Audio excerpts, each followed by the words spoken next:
बहुत समय पहले की बात है। एक छोटे से गांव में रामदास नाम का किसान अपने पत्नी और 2 बेटियों के साथ रहता था।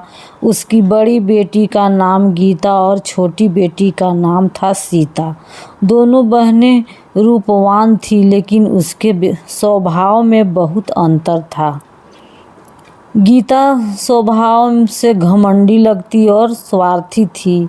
वह हमेशा अपने बारे में सोचती थी। दूसरी ओर सीता दयालु, मेहनती और विनम्र थी। वह सबकी मदद करती और बड़ों का सम्मान करती। समय बीतता गया। जब दोनों बहनें विवाह योग्य हुई तो उसके माता पिता ने उसके लिए अच्छे वर खोजना शुरू किए। एक दिन पास के गांव से 2 रिश्ते आए। संयोग से दोनों परिवार की ससुराल एक बड़े तालाब के किनारे स्थित थी। बड़ी बहन गीता की शादी तालाब के पूर्वी किनारे वाले गांव में हुई और छोटी बहन सीता की शादी पश्चिम किनारे वाले गांव में हुई। शादी के बाद दोनों अपने अपने ससुराल चली गई। गीता के ससुराल वाले बहुत अच्छे थे, संस्कारी थे। उसके सास उसे बेटी की तरह मानती थी, लेकिन गीता को किसी का व्यवहार और सम्मान दिखाई नहीं देता था।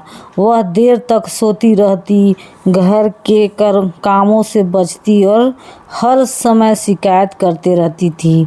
सास कहती, बेटी थोड़ा घर के काम में हाथ बटा दिया करो। गीता तुरंत जवाब देती, मैं यहाँ काम करने नहीं आई हूँ। उसका यह व्यवहार देखकर पूरे घर का वातावरण खराब रहने लगा। धीरे धीरे ससुराल वालों का मन उससे दुखी रहने लगा।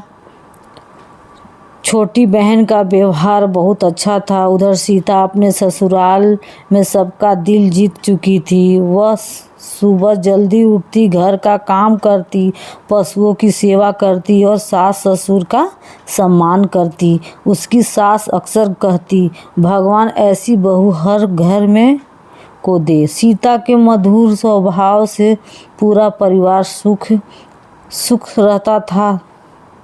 दोनों गांव के बीच एक विशाल तालाब था। लोग मानते थे कि उस तालाब में एक दिव्य शक्ति का वास है। कहा जाता था कि जो व्यक्ति सच्चे मन से दूसरों की भलाई करता है, तालाब उसका कल्याण करता है, लेकिन जो घमंड और स्वार्थ में डूबा रहता है, उसे कर्मों का फल आवश्यक मिलता है। एक दिन गांव में भयंकर सूखा पड़ गया। कुएं सूखने लगे, खेत बंजर होने लगे। सिर्फ वही बड़ा तालाब था जिसमें थोड़ा पानी बचा हुआ था। जब दोनों गांव के लोग उस तालाब पर निर्भर थे। सीता रोज तालाब से पानी भरकर लाती और गांव के बूढ़े लोगों की मदद करती। कई गरीब परिवार पानी लाने में असमर्थ थे। सीता उसके घर तक पानी पहुंचाती। एक दिन उसने देखा कि एक बूढ़ी महिला भारी घड़ा उठाने की कोशिश कर रही थी। सीता तुरंत दौड़ी और बोली, माँ जी आप रहने दीजिए, मैं पानी पहुंचा देती हूँ। बूढ़ी महिला मुस्कुराई और बोली, बेटी भगवान तुम्हें बहुत सुख देगा। सीता ने ही विनम्र से उसके चरण छुए और पानी घर तक पहुंचा दिया। उधर गीता भी तालाब से पानी लेने आती थी, लेकिन वह किसी की मदद नहीं करती थी। यदि कोई उससे सहायता मांगे तो वह कहती, मुझे अपने काम से फुर्सत नहीं है। एक बार एक बुजुर्ग व्यक्ति फिसलकर गिर गया। लोग उससे उठाने दौड़े, लेकिन गीता बिना रुके आगे बढ़ गई। गांव वालों को उसका व्यवहार बिल्कुल पसंद नहीं आता था।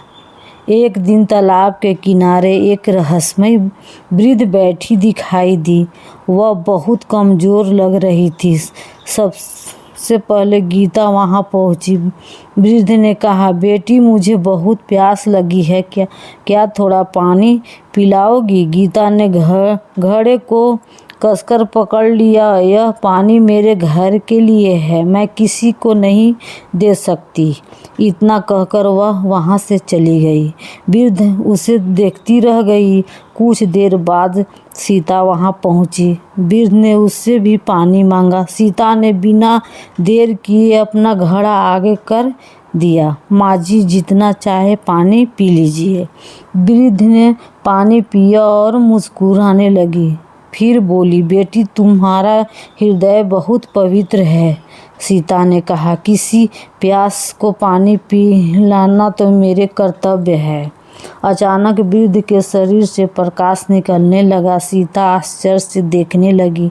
वृद्ध बोली, मैं इस तालाब की रक्षक देवी हूँ। मैं लोगों की परीक्षा लेने आई थी। सीता हाथ जोड़कर खड़ी हो गई। देवी ने कहा, तुम्हारी दया और सेवा भावना से मैं प्रसन्न हूँ। तुम्हारे घर में किसी चीज़ की कमी नहीं होगी। इतना कहकर देवी अदृश्य हो गई। अगले ही दिन एक अद्भुत घटना हुई। सीता के खेत में वर्षा होने लगी, जबकि आसपास के खेत में सूखे पड़े थे।